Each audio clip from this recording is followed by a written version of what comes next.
Can you describe the work you performed here at the plant? When I first went to work here in 1939, I went in what they call the labor department. You know, you just have a group and do anything and everything, called it the labor. Then one day they needed somebody over at the dope house to where they mixed all the ingredients for the dynamite. So I went over there and worked for a few months, and I was just jumping around as extra. And then they sent me into the chemical department, in the acid department, and what they call the oxygen plant. And I worked their shift work for about a year, and then I went over to the nitrate of ammonia plant as a operator. When the war started in 41 and 42, I went to in the service in January of 42, and when I came back, they had an opening in the welding department, in the maintenance department, and I said, well, hell, I'll take that, because I was welding overseas, you know. So then I went to the maintenance department under a fella, a real good friend of mine, and before I ever went to Hercules, before I ever came to Hercules, I grew up, you know, he was a grown man. He was a baseball coach and stuff like that, Harris Carcella. So we got along fine there, and I served my apprenticeship. That's when the government would pay the difference. You know, say they'd pay you so much wages, and then the government would make you a full wage scale. And I worked on that for 3 years until I served my apprenticeship. And then I worked in the welding department. And then Harris Carcella taught me high-pressure welding. Nobody wanted to do it. You had to put in a lot of time, a lot of work and study on it. So then I worked there in the welding department, a very good job under Harry. And he was just like, I don't know, a dad or something to me, but we got along real good.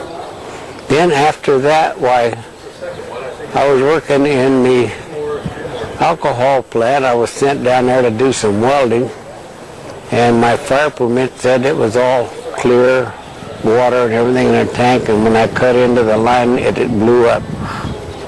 And what happened to you? And I was burnt 82% and was in the hospital 6 months.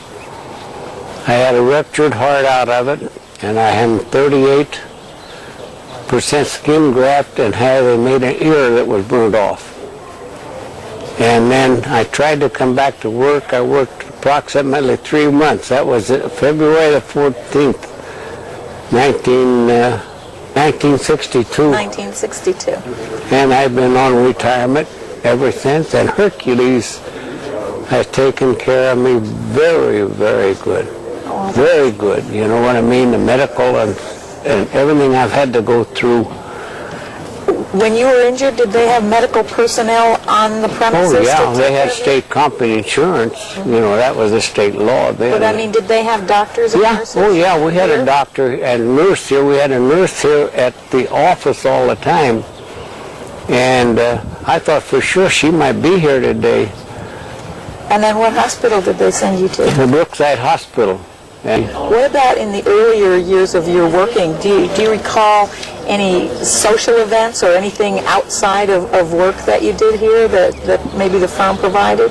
Oh, well, yeah, we had the clubhouse here, and we had a social event every month just for the men, and we had dancing girls, and they had beer, and we played cards and had our crap table, and we really had a big time once a month out here. And everybody belonged to the club was invited. And then in the meantime, well, I can remember from the time I was, say, 16, 17 years old,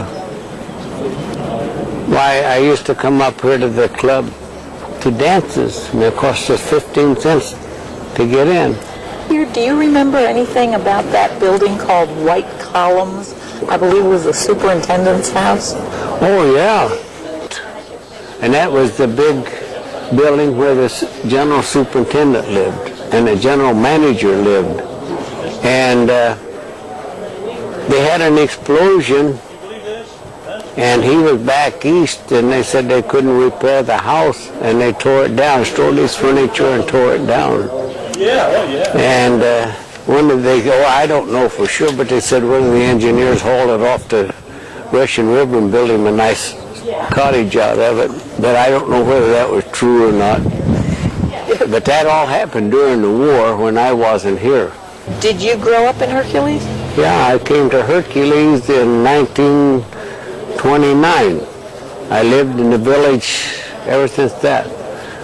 And then when I got married, I lived in Richmond for about 3 years, and then the war came along, or 2 years, and the war came along. And then when I went to the Navy, well, then when I came back, I lived in Richmond another 6 months, and in a house right up in Hercules, one of the big houses. I moved into it, and that's where I was living when I got hurt.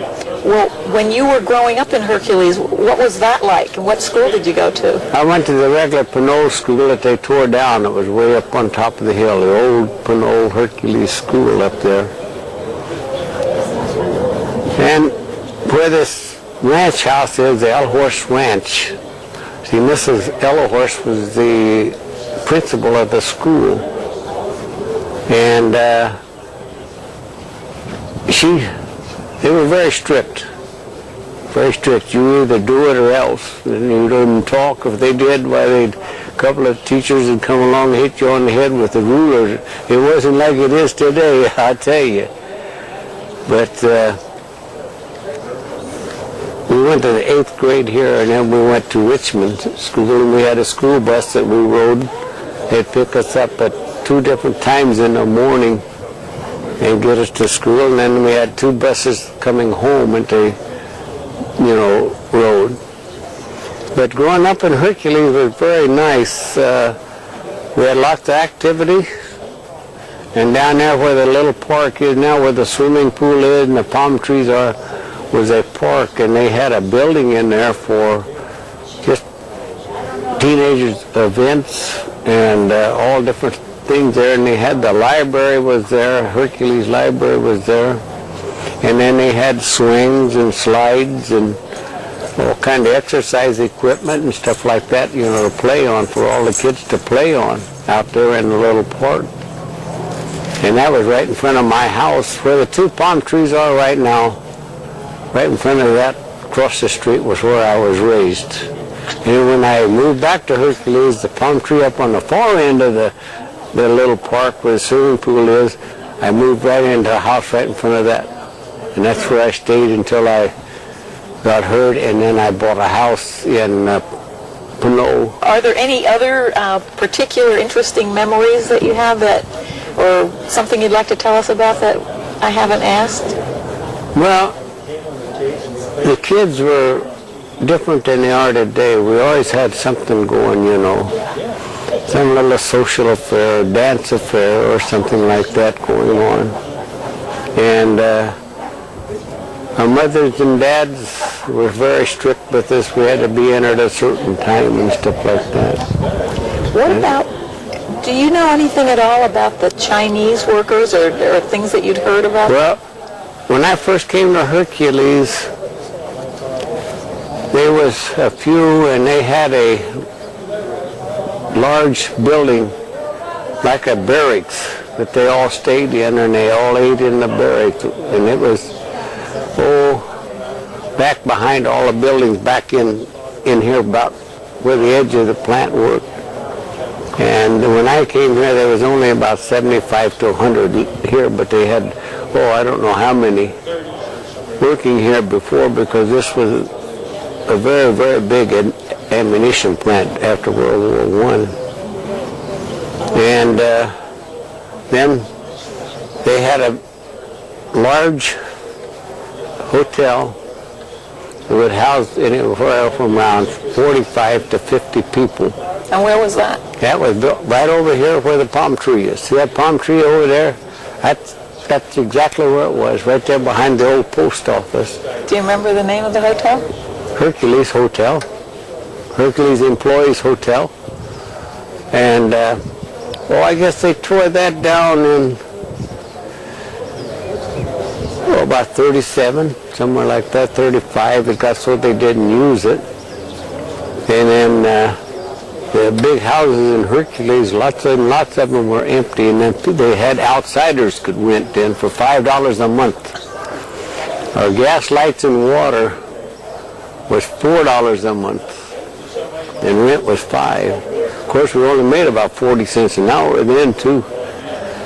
But when I moved into Hercules, I paid $7 a month rent and $15 for gas, lights, water, and garbage. And that's what I was paying when I moved out.